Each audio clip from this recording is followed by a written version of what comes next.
सिर्फ हंगामा खड़ा करना मेरा मकसद नहीं है। सिर्फ हंगामा खड़ा करना मेरा मकसद नहीं है।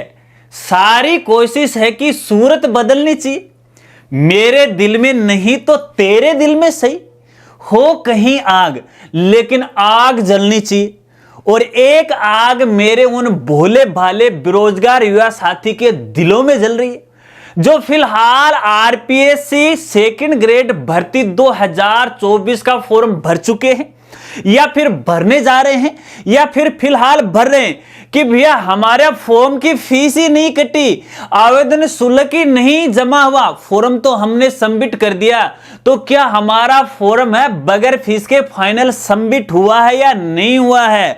इस समस्या का समाधान इस वीडियो में आपको बताने वाला हूं और आपको बताऊंगा कि आप सही कर रहे हो या फिर गलत कर रहे हो। वीडियो उन साथियों के लिए खास होने वाली है जो सेकंड ग्रेड का फॉर्म भरने जा रहे हैं। नमस्कार साथियों, मैं हूं आपका अपना साथी राजगुरुजी और आप देख रहे हैं राजगुरुजी एडू यूट्यूब चैनल। तो दोस्तों, जैसा कि आप सभी को पता है, राजस्थान लोक सेवा आयोग अजमेर यानी आरपीएससी के द्वारा फिलहाल सेकंड ग्रेड टीचर 2024 के लिए आवेदन फॉर्म है वो भरवाए जा रहे हैं और जिसकी अभी तक लास्ट डेट है 24 जनवरी 2025 तक। लगभग आपके पास एक महीने का समय था और इस दौरान कई साथियों ने तो अपना फॉर्म है वो भर दिया, आराम से सो गए, अपनी तैयारी में लगे हुए। कुछ साथी भरने की सोच रहे हैं और कुछ यहां पे बार बार भरने का प्रयास कर रहे हैं, लेकिन ऐन वक्त पे उनके सामने एक बड़ी समस्या आ रही है। जब भी वो फॉर्म को फाइनल सबमिट करते हैं तो फॉर्म फाइनल सबमिट हो जाता है और भैया यहां पे आवेदन शुल्क ही नहीं लगता है। और इस समस्या को लेके मेरे पास कई साथियों ने इंस्टाग्राम पे है दबा दबा के डीएम किया है, यानी डायरेक्ट मैसेज किया है कि सर यहाँ पे पेमेंट तो कटा है नहीं, हमारा फॉर्म फाइनल सबमिट हुआ भी है कि नहीं हुआ है।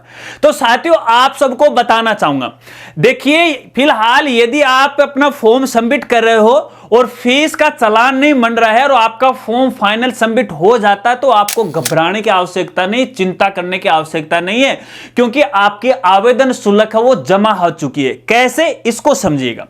देखिए, अपने राजस्थान में ओटीआर यानी वन टाइम रजिस्ट्रेशन की शुरुआत हो रखी है, तो हर एक कैंडिडेट को यहां पे जो आरपीएससी के या फिर आरएसएसबी के बोर्ड भरते हैं उन सब के लिए ओटीआर करना आवश्यक होता है।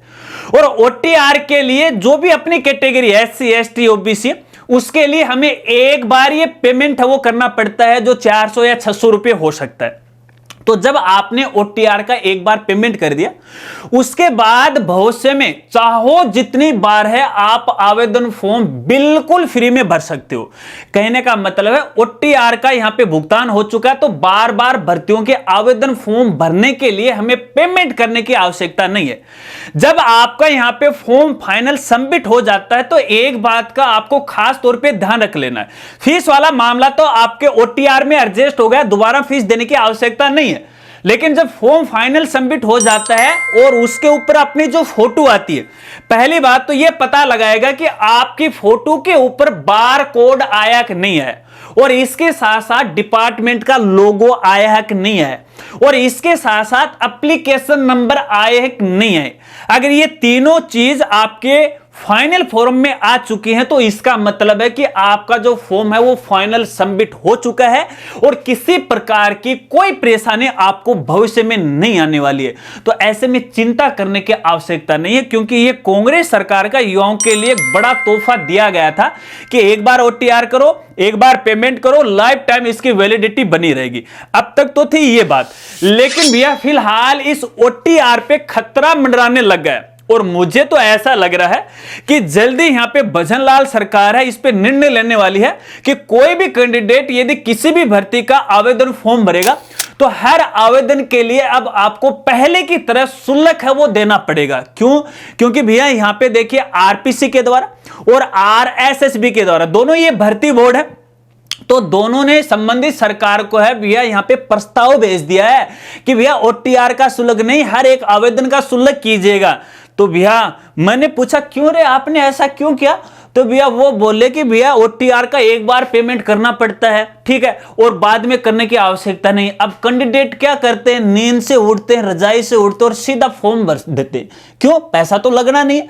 अब उसके बाद यहां पे कोई भी कैंडिडेट है ना, कोई तो क्या तकरीबन 50% कैंडिडेट है वो एग्जाम देने के लिए नहीं जाते। तो ऐसे में भैया जो आरपीएससी है या आरएसएसबी उनका है ना, हमारा तो बहुत बड़ा खर्चा होगा, बहुत ज्यादा नुकसान होगा, क्योंकि हम इतने लाखों स्टूडेंट की सिटिंग की व्यवस्था करते हैं, उसके पीछे टीचर भी लगाते हैं, गाड़ियों की व्यवस्था करते हैं, तो बहुत ज्यादा व्यय हमारा हो जाता है। और कैंडिडेट हैं वो पहुंचते नहीं, वो आराम से रजाई में सोए रहते हैं। तो भैया इस नुकसान को बचाने के लिए ये ठीक नहीं है। आरपीसी ने क्या किया है, ये प्रस्ताव भेजा है कि भैया अपन रेलवे की तरह है, ये रख लेते हैं, जो एग्जाम देगा उनका पैसा वापस लौटा देंगे। आरएसएसबी ने कहा नहीं ऐसा नहीं करना है भैया, हर भर्ती के लो, क्योंकि खर्चे ज्यादा हो रहे हैं। तो इसको लेके मैंने 2-4 वीडियो भी बनाए, देखना चाहते हो तो सभी का लिंक आपको वीडियो के डिस्क्रिप्शन में मिल जाएगा। फाइनल बात यह है कि भैया यदि आपका ओटीआर का पेमेंट हो गया है तो फॉर्म का शुल्क आपको यहां पे नहीं लगेगा। और ओटीआर में कोई गलती उसको लेके कमेंट मुझे मत करना, ओटीआर में फिलहाल कोई करेक्शन नहीं होगा। जैसा आपका ओटीआर है वैसा का वैसा आवेदन कर दो, बाद में सही हो जाएगा। नो टेंशन, नो चिंता, नो फिंता, इसके बारे में भी अलग से वीडियो बना रखिए, देख लीजिएगा। बाकी समय के साथ आगे जानकारी आपको देता रहूंगा। वीडियो और जानकारी हमारे लिए आप अच्छी लगी है तो लाइक कर दियो और अपने साथियों से आगे शेयर कर दियो। और पाछा भी तारा के सुझाव है कमेंट कर दियो, इंस्टा पर डीएम कर दियो, फेसबुक पर है कमेंट कर दियो, फॉलो कर लियो, और अइया कर लियो और बइया कर लियो। तेजानो होते कया करोगे बइया कर लियो, ठीक है।